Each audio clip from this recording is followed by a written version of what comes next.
Here's what the high-tech dental industry doesn't want you to know. Even with the most advanced 3D scanners and facial mapping technology, your computer-designed all-on-4 teeth will be wrong on the first try, and any dentist claiming otherwise is lying to you.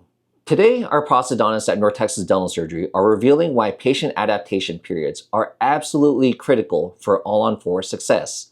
You'll discover why current technology can't distinguish between soft and hard tissues in your mouth, how patients literally wear in their temporary teeth, like breaking in new shoes, and the crucial difference between feeding treatment to the patient versus forcing the patient into a predetermined treatment.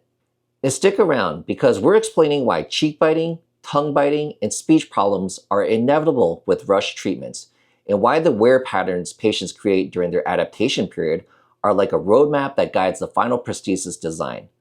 Plus, find out why denture conversions actually produce more predictable results than high-tech computer planning alone. Let me ask you more about this. We'll delve a little bit deeper into it. You mentioned the period of time that we would like to wait, 5-6 months.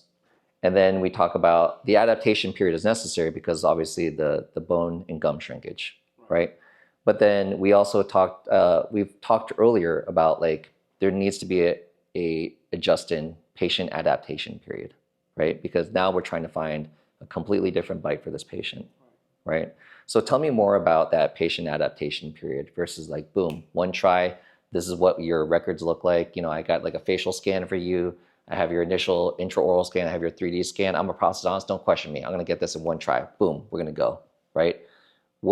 Tell me more about why you think that a patient adaptation is going to be necessary, because based off what I've seen with you guys, I'm not in the room with you guys all the time when you guys are doing these exams or these, you know, these follow-up appointments. But I mean, you might think that you have something ideal, but again, every patient's different. So you figure out that you need to tweak a few things here and there, even tongue size. Also, someone might suddenly say like, oh, I'm biting on my cheek, because from every mouth I've looked inside, you know, their buccal mucosa, the inside of the cheek, some people, it definitely sinks in more and they can be more prone to cheek chewing. So can you tell us a little, the patients out there, a little bit more about like why that time period is necessary for that patient adaptation period?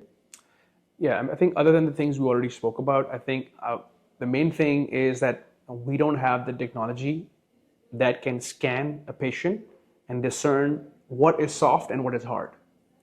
When we scan a patient's mouth, and even if we have the 3D facial scanner, which is the latest and greatest right now, when it emulates that in the software, it's going to think everything is rock solid, right? When in reality, we know the lips, tongues, and cheek are soft, right? And the softness also varies. So you might have a patient whose lips are thin at one point, thick at one point. So that nuance can never be factored in until you actually try it out. So other than the adaptation, you definitely have to give the patient the ability to try it and see how it impacts their lip fullness, how it impacts their cheek fullness. And more importantly, what we see mostly is cheek bite, tongue bite, lip bite. When we try to push teeth out way too far out to give it aesthetics, patients come back complaining of cheek bite or lip bite, or let's say we push it too far in, sometimes that can lead to them biting their own tongue when they're speaking.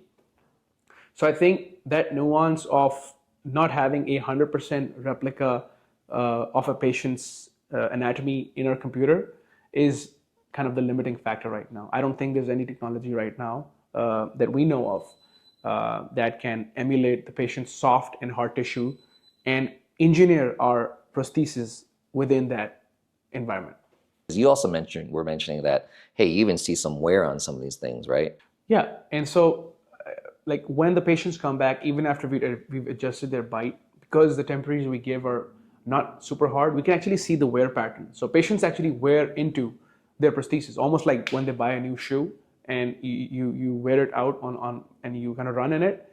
It takes a while for you to get comfortable in it, right? Same thing with teeth. When the patient comes back in like 3-4 weeks, we see that they've worn it out a little bit. And that kind of guides us as to the patient's joint anatomy in terms of what feels comfortable to them. So when we give them the next set, we actually calibrate that next bite, keeping into account, you know, what we've seen with this wear pattern. Right. So it's almost like if you go to a podiatrist and they could see if you're like, I'm not sure if these are even the terms, like let's say pronated or supinated. Right. That it's like, oh yeah, I know exactly what shoe you would be in. But it'd be like, you know what, actually, I think I do, but I want you to wear this for like, let's say 3 months, whatever, and you see that wear pattern and you're like, oh, okay, I know exactly what's going on, right? So it helps you make a better diagnosis to making that final customized shoe, right? What are your thoughts on that? So I would like to say what we do, we fit the treatment into the patient. There are offices that do final teeth in one day. That's doable, yes. They're just like fitting the patient into the treatment, which is a completely different story. It's important for me to feed the treatment to the patient, which means that the treatment is an all-on-4 or an all-on-6, let's say. But you need to, once you put it in the patient's mouth, there are always adjustments that need to be done, functional adjustments, aesthetic adjustments, whatever. Listen to the patient. Like, goes to the same idea of like, the patient is like a human being, comprehensively. If I get my treatment and I tell the patient, this is what it is, and you have to take it home, patients don't know better, they're gonna take it home. But I don't think that's what's best for the patient, because at the end of the day, we're here to help them. We're not here just to take their money, you know what I mean? So it's about like fitting the treatment into the patient, not the patient into the